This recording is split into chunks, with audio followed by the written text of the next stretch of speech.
Hello everybody! Another two-move chess puzzle po ang ibabahagi ko po sa inyo. Ganyan po siya. Ang block nito na king, nandito po. Mayroon siyang dalawang pawn sa dalawa. At nandito yung kanyang queen. Mayroon siyang isang rook. Samantalang ang white, nandito yung kanyang king. Mayroon siyang dalawang rook, dalawang bishop, dalawang knight, isang pawn, at nandito yung kanyang queen ng white.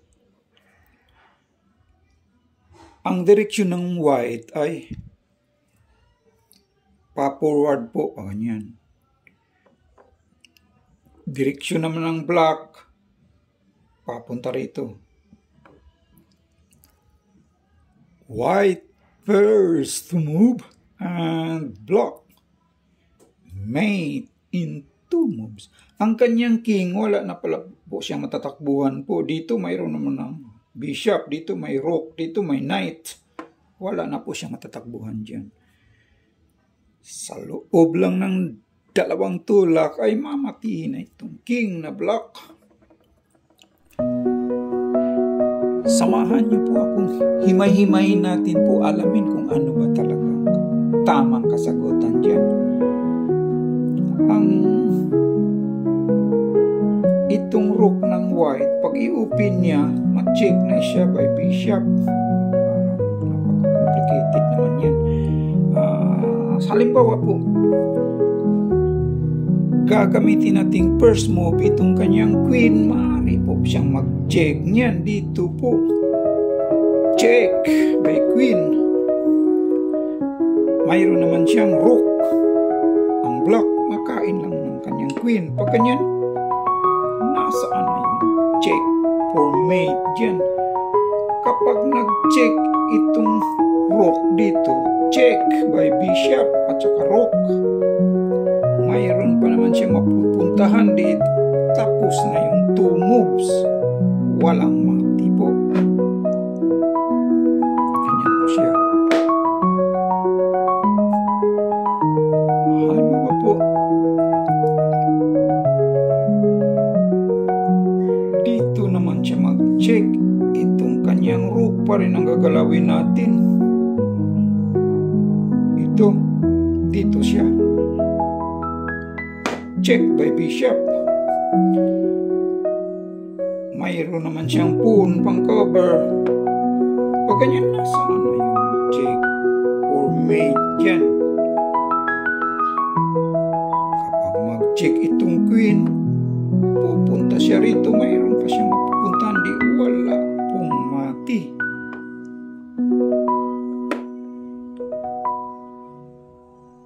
Ganyan po siya. Ang direksyon ng black, papunta rito. Direksyon ng white, papunta roon. Forward. White first to move and block. Mate in two moves. Magandang araw po sa inyong lahat dyan. Sa mga lahat na nag-view po, magandang araw po at maraming salamat po sa mga nag-like, sa nag-subscribe. Maraming talagang salamat sa inyo. At para naman po sa mga hindi pa nakapag-subscribe, po ba yung subscribe button para magtuloy-tuloy naman itong laro-laro natin. Isa lang po itong libangan po. Libang-libang lang po tayo sa pamamagitan ng pag-solve ng two-move chess puzzle kagaya nito. Ganyan po siya. Sa loob lang ng dalawang tira ay mamatihin na itong black. Wala na po siyang matatakbuhan yan. Ang direksyon ng white, pa-forward po. Ganyan. Direksyon naman ng black, papunta rito. White first to move and block. Mate in two moves. Halimbawa po, gagamitin natin first move itong knight. Maaari po siyang mag-check niyan. Dito siya mag-check itong knight. Check. Sagot naman ng black, mayroon siyang rook, kakainin lang po niyan. Pag ganyan, nasaan na yung check or mate dyan? Kapag kakainin niya itong kanyang rook din para mag-check, ganyan, check by queen, mayroon naman siyang pang-cover, di tapos na yung 2 moves. Wala na mati po niyan. Papulat po ganyan, direksyon ng block papunta rito. White first to move and block mate in 2 moves. Halimbawa po, pag ganyan, maaaring mag-check yung kanyang knight dito sa kabila. Check.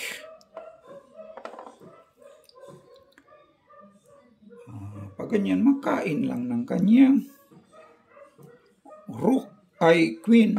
Pwede rin queen, pwede rook.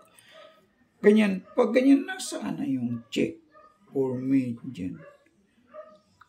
Kapag nag-check kasi itong kanyang queen, makain ang kanyang rook. Walang mati. Wala namang mati dyan po. Ganyan po siya. White first to move and block mate in 2 moves. Ng white pa forward. Direksyon ng block papunta rito. Ganyan po siya. Ang nakita ko palang solusyon dyan po ay ito lang queen, pero hindi po siya mag-check. Queen is the right move. Halimbawa po pag ganyan, i-cover tong kanyang queen. Kasi mag-check na siya rito. Cover siya dyan.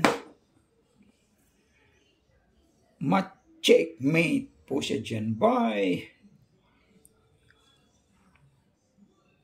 rook. Dito siya mag-check.